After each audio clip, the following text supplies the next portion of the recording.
My name is Maxime Bellin. I'm a creative director at Ubisoft Toronto, and I'm responsible for all the content that we're making in Toronto for Far Cry Primal.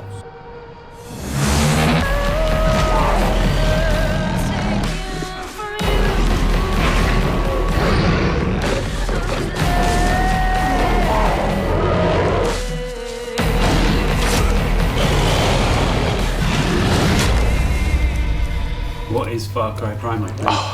Far Cry Primal is the first Far Cry, right? Far Cry Primal is a game set in the Stone Age. It's a game about Takar, who's a seasoned hunter. At the beginning of the game, you're with your hunting group, and everybody gets decimated except you.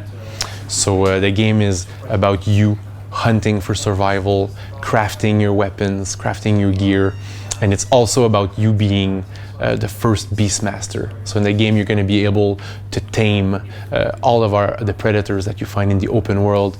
You're going to be able to give them orders. You're going to be able to summon an owl and fly around. Was it ever going to be Far Cry 5? Was that ever a conversation that was had? Well, I mean, we're at Ubisoft. We're always talking about what's next, right? Not just for Far Cry, but for all of our brands. And I think the idea of having a Far Cry game in the Stone Age is something that we've been talking along for a long time. And then during the development of Far Cry 4, the core team of Primal were like, okay, we're excited about it. We want to do this, and then they pitched the idea, and it got greenlit. So it was never considered to be, this would be the next big Far Cry game. It was always going to be a spin-off. No. This is the next big Far Cry game. This is like the world is as big. Oros is as big as Kirat was in Far Cry 4. Okay. We've got as much content. Like we have a full-blown story. Like crazy characters that we know from the brand. A lot of activities, a lot of different things you can do in the world. So this is the next big Far Cry game. Yeah. Who's the antagonist then? Far Cry is known for its kind of extravagant antagonists. Who is it in Far Cry Primal? They won't let us talk about it yet. Okay, but what I can tell you is that so Takar is the leader of his tribe, and there's going to be two other tribes. One that's living more in the north, one that's living more in the south, and there's going to be a lot of conflicts between those three tribes. Okay, all right. That's all I can tell you for now.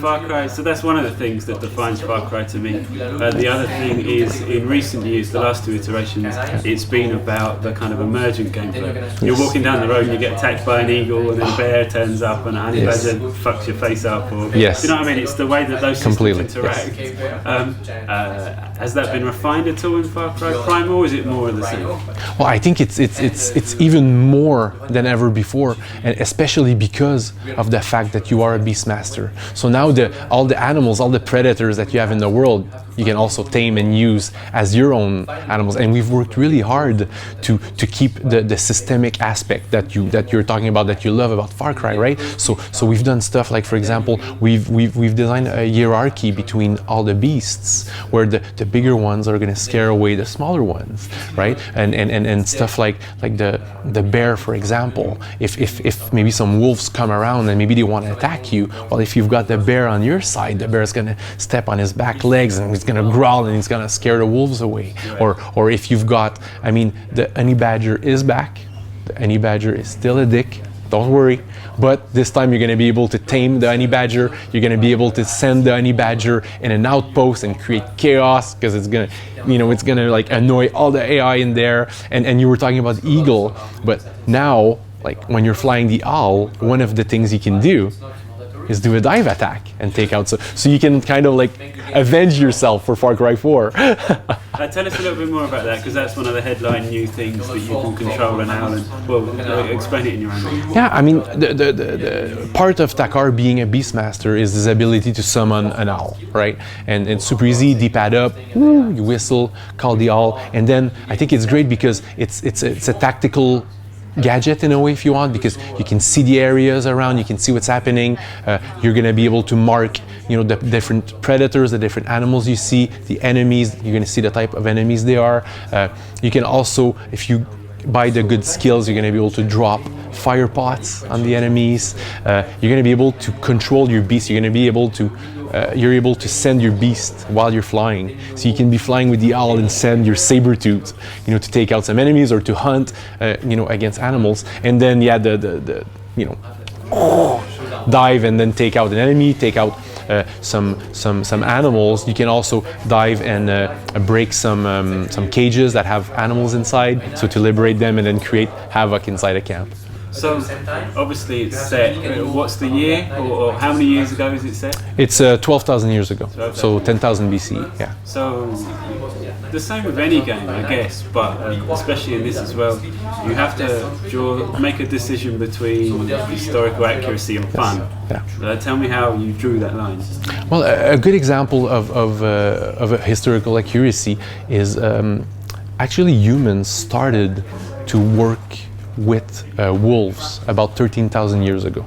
So according to the research we've done, humans started to hunt with wolves. So like the whole Beast Master is inspired from that, and it makes a lot of sense. Of course, we're pushing it.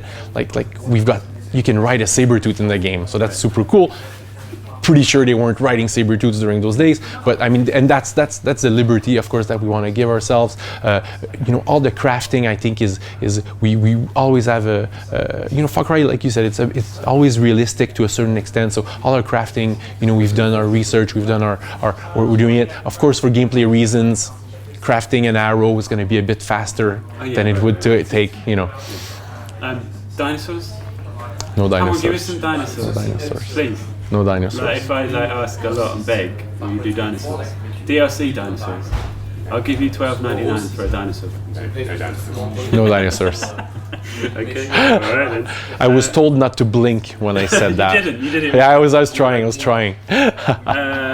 So you talked about it being a full-size Far Cry game. What about the other things like co-op and level editors? Now we don't have co-op. We don't have that. We're really focusing on nailing the Stone Age, you know, era. We're really focusing on telling Takar's story. You know, it's a full-blown story. The world is as big as Far Cry 4, so it is the next Far Cry game. So what does it mean for the future of the series? So in the past it's been 2, 3, 4 years gaps, different kind of exotic locations. The last couple of iterations of well, they've iterated more on themselves than maybe before. Mm-hmm. This is a departure, but mechanically there's a lot of the same systems with the outposts and everything. I'm interested to know, without you saying announcing another game, I'm interested to know the impact that this will have on the rest of the series. Well, I think we're at Ubisoft. We're a company that's very driven by creative. Right, Far Cry Primal was an idea from a core creative team. Like, they were excited about it, they wanted to do it, and Ubisoft said yes. Right, it wasn't like if you would have asked, like, we don't have a book that 10 years ago there was like exactly. You know, we're not like that. If we have people that are passionate about an idea, they're allowed to pitch it. They're allowed to, you know, to move forward with it if Ubisoft allows them. So I think Far Cry Primal fits very well into that. Now, what does that mean for the future? I know some stuff. I can't talk about it, of course, but I think it's and in a way, that's what I love about the brand, is that it does allow us to do some more classic Far Cry, a la Far Cry 3 and 4, and it allows us to do some stuff that you wouldn't think about, right? Because it's different, and what I love about the Stone Age is that it fits so well with the core values of the brand, right? The hunting, the crafting, the resources, all that makes so much sense in the Stone Age era, and that's why, like, when you know, it's not a new idea that we had, you know, 2 months ago to make a Far Cry Stone Age game, right? It's something we've been talking a lot for a long time, and then at one point the team was like, fuck it, let's do it. Yeah, that was perfect. I was just going to ask, just as an aside almost, whenever I do these things, like, you have to respond to the questions that I'm asking, but is there anything about the game that you're particularly excited about that maybe you haven't spoken about much? You can't say the Beastmaster thing. Yeah, well, I mean, the reality is that we're, you know how marketing is, right? We've got like beats and all that, so there's always something next that we're going to talk next. I think the something that I'm really proud of is It's with the beasts, but it's the petting. Okay. Right? Did you played? Right. Like the petting is such a simple thing, but it's something that creates such a good emotional connection with your beast. And you know, like we didn't gamify petting where your beast is gonna run 20% faster when you pet them for 1 minute, or they're not gonna do twice as much damage, right? It's just a thing to create a connection with your beast, and I find it works so well, right? We every time someone like you pet the bear and you're just like scruffing its beard, right? And it makes you happy, but then that translates into when you're playing and it gets injured, you care for it way more, right? So I think that's the beginning of something that's kind of super interesting, that personally I would want to continue digging further and further with because you know we often do human AI, but I find human AI is so difficult. You know, like they don't blink at a good moment and we lose everything, right? I mean, I've worked on Rainbow Six and Splinter Cell, and I think on every game I've made, I went to a programmer at one point and I was like, the hero's not blinking, he needs to blink, and they're like, oh shit, we need to code blinking, you know. But I think with the beast, with the animals, we accept that connection. We believe in them way faster. Like the other day, I've told that story today, but like I was with the bear. And I was reviewing the version, right? And I sent the bear to attack an enemy, and the bear started to run, took like 3 steps, and then stopped and started digging for honeycomb, because that's something the bear does. Right. And that's a bug, right? If the player says attack, the bear needs to attack. But then he stopped and he started digging, and I looked at him like, you lazy?